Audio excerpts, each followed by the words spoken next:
बिस्मिल्लाहिर्रहमानिर्रहीम अस्सलाम वालेकुम dear candidate. Welcome to way of learning. आज की इस वीडियो में मैं आप लोगों के साथ सिंध पुलिस के आप लोगों के 2023 के पेपर पैटर्न के मुताबिक मोस्ट इंपॉर्टेंट एमसीक्यूज शेयर करने वाला हूं। तमाम तरह एमसीक्यूज आप लोगों के 2023 के पेपर पैटर्न को मद्देनज़र रखते हुए बनाए गए हैं। मोस्ट इंपॉर्टेंट क्वेश्चन है, आप लोगों ने 1 बाई 1 तमाम एमसीक्यूज़ों को सुनना है और इनको अपने पास आप लोगों ने लिख लेना है। तो इंशाल्लाह मोस्ट इंपॉर्टेंट और हेल्पफुल वीडियो है आप लोगों के लिए। सो प्लीज़ वीडियो को लाइक कर दें और अगर चैनल पर फर्स्ट टाइम आए हैं तो प्लीज़ चैनल को सब्सक्राइब कर दें और साथ बेल आइकन के बटन को नोटिफिकेशन ऑन कर दें, ताकि इसी तरह सिंध पुलिस से रिलेटेड आने वाली मज़ीद टेस्ट प्रिपरेशन की वीडियो सबसे पहले आप लोगों तक पहुँचती रहें।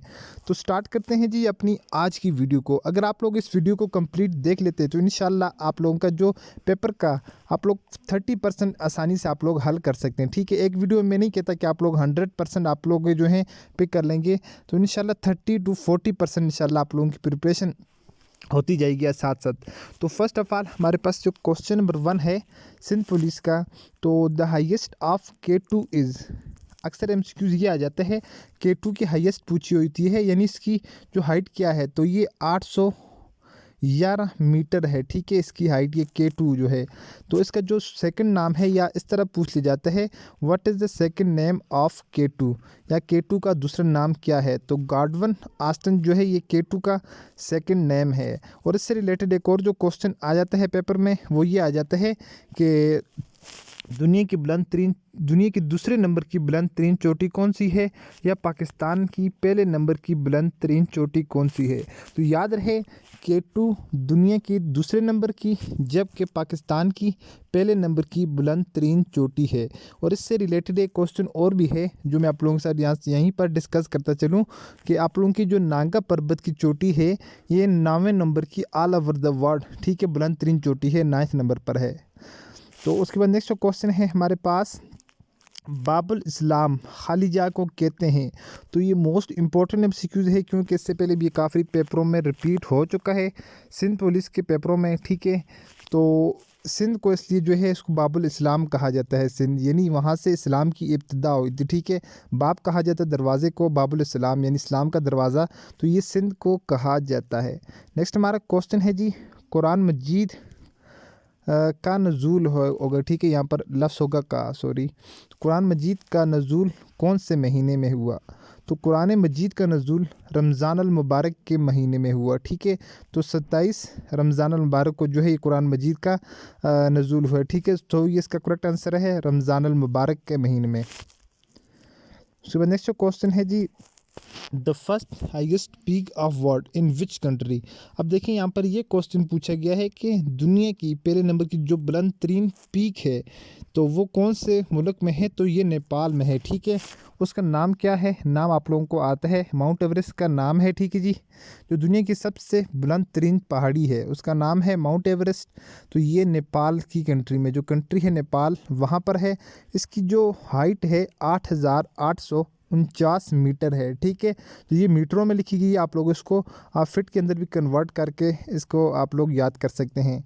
मल्टीप्लाई बाई 3 कर देना आप लोगों ने, तो आप लोगों के पास ये फिटों के अंदर आ जाएगी। तो इसका करेक्ट आंसर हो जाएगा आप लोगों के पास नेपाल, और इसका नाम है माउंट एवरेस्ट। नेक्स्ट हम क्वेश्चन की जानब जाते हैं। आप लोग अगर इसका हाइट देखना चाहें, सॉरी फॉर दैट्स, ये आप लोगों की आ जाएगा डैम के रिलेटेड है। ठीक है, which one is the largest dam of Pakistan, तो ये तरबेरा डैम है जो पाकिस्तान का सबसे बड़ा डैम है। तो इसके रिलेटेड कुछ इन्फॉर्मेशन है। तो यहाँ पर इसकी हाइट लिखी हुई है 470 फीट है। तो ओपन ये 1970 में हुआ है। तो 143 अगर मीटरों में बात की जाए, तो क्योंकि ये मोस्ट इंपॉर्टेंट है इसलिए मैं आप लोगों के साथ आगे तफसील से डिस्कस कर रहा हूँ। ठीक है, इसके रिलेटेड अक्सर क्वेश्चन आ जाता है पेपर में, या तो इसकी जो है इंस्टॉल कैपेसिटी पूछ ली जाती है, या इसकी कंस्ट्रक्शन के रिलेटेड पूछ ली जाता है, या इसकी जो लेंथ वगैरह पूछ ली जाती है। तो टोटल इसकी कैपेसिटी आप लोगों के पास ये आ जाती है। ठीक है, 14.33 किलोमीटर क्यूबिक है। ठीक है, तो इसके ऊपर जो कंस्ट्रक्शन के ऊपर जो खर्चा है 2.85 billion US dollar. Construction began 1968 में इसकी कंस्ट्रक्शन स्टार्ट हुई थी। तो ओपन ये 1976 में हुआ था। ठीक है, तो नॉर्मल एलिवेशन ये 446 मीटर है। ठीक है, तो उसके बाद अपने नेक्स्ट जो क्वेश्चन है उसकी जानब हम जाते हैं। नेक्स्ट हमारा जो क्वेश्चन आ जाता है, विच province of Pakistan provide 45% of fruits. कौन सा हमारा एक ऐसा सूबा है पाकिस्तान का जो हमें फलों का 45% मुहैया करता है? तो बलूचिस्तान जो है वो अकेला 45% हमें जो है फलों का वो मुहैया करता है, यानी हमें प्रोवाइड करता है, बलूचिस्तान का जो प्रोविंस है। उसके बाद नेक्स्ट जो क्वेश्चन है जी, when was the Shahbaz Sharif become the prime minister of Pakistan. Shahbaz Sharif जो है वो पाकिस्तान के प्राइम मिनिस्टर कब बने हैं, यानी इमरान खान की हुकूमत कब ख़त्म हुई है और शहबाज शरीफ पाकिस्तान के नए वज़ीर-ए-आज़म कब बने हैं? तो इसका आंसर आप लोगों ने मुझे यहाँ पर प्रोवाइड करना है कमेंट बॉक्स में, ठीक है। आप लोगों ने सर्च करना है और सर्च करके आप लोगों ने मुझे इसका आंसर बताना है कि शहबाज शरीफ पाकिस्तान के 23 आई थिंक, ठीक है, तो प्राइम मिनिस्टर कब बने हैं। तो ये क्वेश्चन आप लोगों ने इसका आंसर मुझे देना है। उसके बाद नेक्स्ट क्वेश्चन है जी, 1962 के आइन में पाकिस्तान की कौमी ज़ुबान क्या थी? तो उर्दू और बंगाली जो दोनों हैं 1965 के आइन में पाकिस्तान की कौमी ज़ुबान थी, बिकॉज़ क्योंकि उस वक्त पाकिस्तान और बांग्लादेश दोनों एक ही कंट्री थी, एक ही मुल्क था। सो बंगाली और उर्दू जो है वो दोनों पाकिस्तान की कौमी ज़ुबान थी। तो अक्सर इससे रिलेटेड एक और क्वेश्चन भी आ जाता है पेपर में कि 1973 के आइन में पाकिस्तान की कौमी ज़ुबान क्या है, ठीक है। तो 1973 के आइन में सिर्फ उर्दू है, क्योंकि 1971 में बांग्लादेश हमसे इलादा हो गया था। सो 1973 का जो आइन है उसमें हमारी कौमी ज़ुबान सिर्फ उर्दू होगी। तो 1956 के आइन में भी उर्दू और बंगाली ही हमारी जो ज़ुबान थी। उसके बाद नेक्स्ट क्वेश्चन है जी, find the average of the following.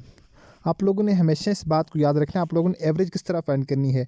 तो आप लोगों के पेपर में ये क्वेश्चन आ जाते हैं, तो आप लोगों ने सबसे पहले एक सेंटर में यहाँ पर लाइन लगानी होती है, ठीक है। आप लोगों ने बात को समझना है। तो यहाँ पर सबसे पहले 34 है, आप लोगों ने क्या करना है, जो जो आप लोगों को रकमें दी होंगी आप लोगों ने सबको उनको आपस में प्लस कर लेना है। 34 है, उसके बाद हमारे पास 56 है, उसके बाद हमारे पास 21 है, उसके बाद हमारे पास 9 है, ठीक है।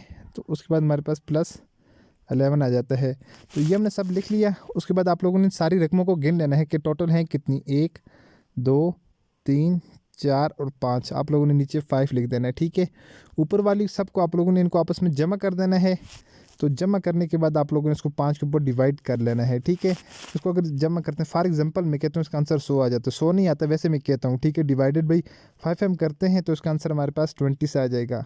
मैं सिर्फ जस्ट आप लोगों को समझाने की कोशिश कर रहा हूँ, ठीक है।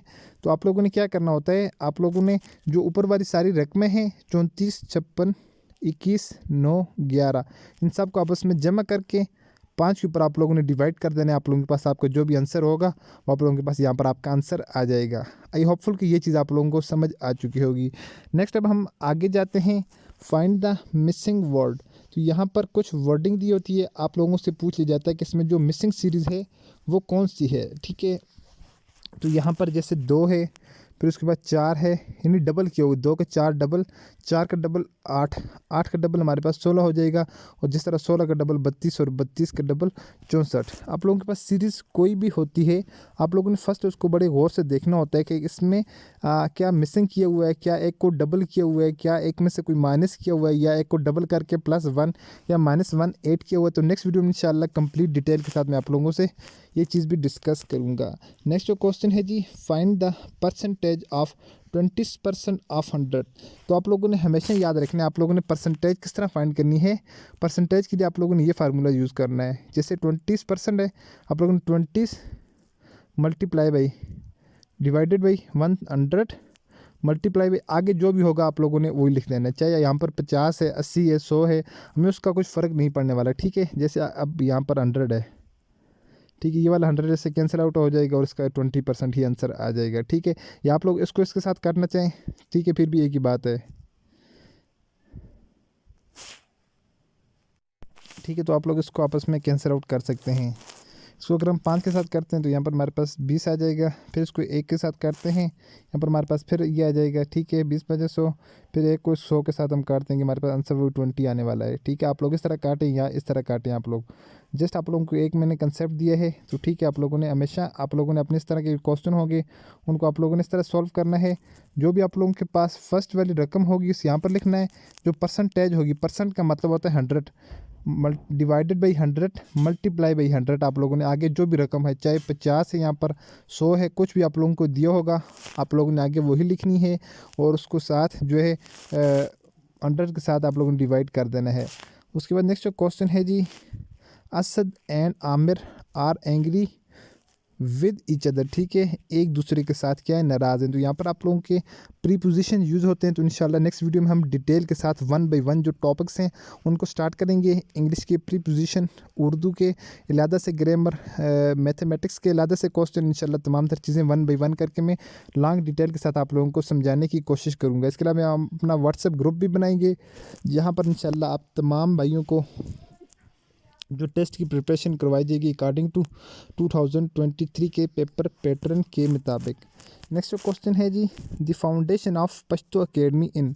तो पश्तो अकेडमी की बुनियाद कब रखी गई? तो 1955 में पश्तो अकेडमी की बुनियाद रखी गई। ठीक है, 1955 में।